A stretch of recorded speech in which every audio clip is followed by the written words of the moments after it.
Bienvenue à tous. Oui, je sais, ça faisait longtemps que nous n'avions pas ouvert le stade. Mais vous en voulez la raison?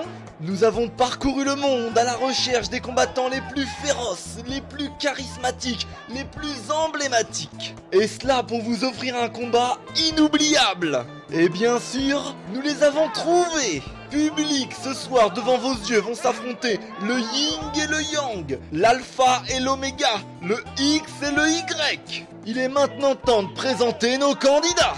Dans le coin gauche, aussi douce que dangereuse, aussi classe qu'impitoyable, une véritable valkyrie.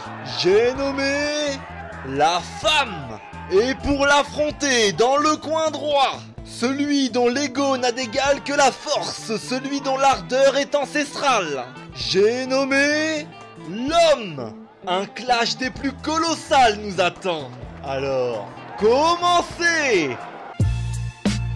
Derrière tout grand homme, il y a une femme, c'est bien ça que tu clames. Cette pensée pleine d'amalgame, tu vas la payer, paix à ton âme. Ton salaire 20% supérieur, les restes d'un passé antérieur. Mais au vu de vos capacités mineures, la fausse logique d'un employeur. Je vais te raconter un fait divers, celle pour laquelle la montée en grade fut un calvaire. Et quand bien même elle eut les capacités de le faire, elle dut se heurter au plafond de verre. L'homme me dégoûte, non, cette société machiste me dégoûte. La femme en tailleur, débardeur, en jupe, est bien sexualisée pour être entièrement juste. Mais pas trop pour ne pas être une pute, mais suffisamment pour se faire regarder. Lorsqu'on se fera harceler, tu diras « Ah, c'est pas ma faute, c'est cette dépravée. Mais putain, tu sais même pas te contrôler !»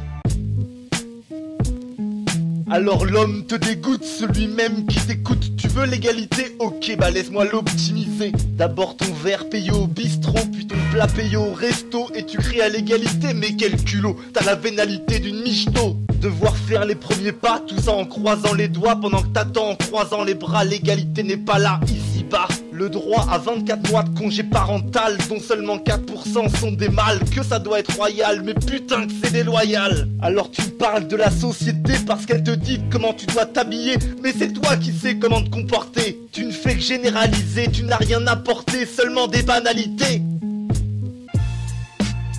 Seulement des banalités, non, je revendique les choses dont j'ai été lésé. Toutes ces choses dont les hommes ne doivent pas être fiers parce que nous ne les prenons pas à la légère. La femme doit faire les tâches domestiques et rester silencieuse telle une mosaïque. Non, cette critique n'est pas satirique, mais cette vérité est pragmatique. C'est l'homme qui doit travailler et la femme qui doit s'occuper des bébés. Allez vas-y, laisse leur enfance passer et vante-toi de rapporter plein de blé. On verra bien quand à leur majorité ils t'auront oublié. Vous êtes tellement aveuglés par votre ego que vous ne nous considérez même pas comme vos alter ego. C'est de là que nos jeux deviennent déloyaux et que dans cette société nous ne sommes pas égaux. Il est temps de retourner à la réalité en disant la triste vérité. Toutes ces choses à désacraliser pour trouver ta divine égalité. Lorsqu'un jour des hommes pourront porter des robes sans se faire insulter ni discriminer, tu feras un pas vers l'égalité. Lorsque toutes ces normes idéalisées, toutes celles que l'homme doit incarner, celles qui disent qu'il faut être fort, courageux, téméraire, déterminé, auront enfin cessé d'exister, tu feras un pas vers l'égalité. Lorsque dès l'enfance les gamins ne seront plus programmés à faire des choses dont la société les a prédestinés, les garçons, les robots et les filles, les poupées, et seulement là tu feras un pas vers l'égalité. L'homme n'est pas inégal que de la femme, il est aussi inégal de lui-même. Tous ceux qui ne respectent pas la norme au millième se feront persécuter tels des êtres infâmes. La femme doit être belle, fine, avec des formes. L'homme doit être musclé, viril et fort. Tous ces idéaux que nous nous devons d'adopter. Plus qu'une chose à dire, merci la société. Tous les gens sensés souhaitent l'égalité. Pour cela il faut accepter de changer. Il faut modifier les mentalités pour pouvoir remodeler la société. Vous devez en avoir conscience, cela commence dès l'enfance. Car c'est à l'âge de l'insouciance que vous aurez le plus d'influence. L'égalité ne s'acquiert pas, elle s'apprend. Tout comme le fait d'être tolérant. Car cela peut paraître effarant, mais nous ne sommes pas différents. Wow, je suis abasourdi.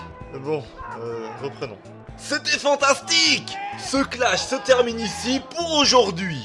Mais vous pouvez vous abonner si c'est pas déjà fait. Et aussi nous suivre sur les réseaux sociaux. Nous fermons les portes pour aujourd'hui, mais nous reviendrons bientôt pour un nouveau clash. Allez, sur ce, je vous dis à la prochaine pour un nouvel épisode.